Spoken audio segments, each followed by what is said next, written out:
நான் business start பண்ண போகிறேன் அப்படின்னு ஒரு பெண் சொன்னதும், ஓகே நீ பண்ணு, உன்னால் முடியும் அப்படின்னு யாருமே அவளை சப்போர்ட் பண்ண மாட்டாங்க.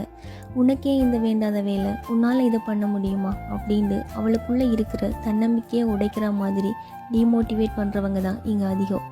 யாரோட சப்போர்ட்டும் இருக்காது. ஒரு சின்ன சின்ன விஷயத்துக்கு கூட அடுத்தவங்களை எதிர்பார்க்குற மாதிரி இருக்கும். அப்போவே சொன்னேன் கேட்டியா நீ அப்படின்னு அவங்க பார்க்குற அந்த பார்வை கஷ்டமாக இருந்தாலும் உள்ளுக்குள்ளே ஒரு வைராகியத்தை தரும். இனி யாரையும் எதிர்பார்க்க வேணாம், லாபமோ நஷ்டமோ நம்மளால் முடிஞ்சதை பண்ணுவோம் அப்படின்னு நினச்சி முடிஞ்ச வரைக்கும் போராடி நம்மளை பார்த்து ஏளனமாக சிரித்தவங்களையும் ஃபேஸ் பண்ணி ஒரு கட்டத்தில் கொஞ்சம் முன்னுக்கு வந்து நிற்போம். அப்போ பார்க்குறப்போ நம்மளை சுற்றி சில பேர் இருப்பாங்க, அது வேறு யாரும் இல்லை. ஒரு காலத்தில் நம்ம மேலே நம்பிக்கையே இல்லாமல் இருந்தவங்க இப்போ உன்னால் முடியும் நீ பண்ணு அப்படின்னு சொல்லி நம்மளை தட்டி கொடுப்பாங்க. அப்போ வரும் ஒரு சந்தோஷம் பாருங்க, அதை வார்த்தைகளால் சொல்லவே முடியாது. அப்போ தான் நம்ம ஜெயிச்சிட்டோம் அப்படின்ற ஒரு உணர்வே நமக்குள்ளே தோணும்.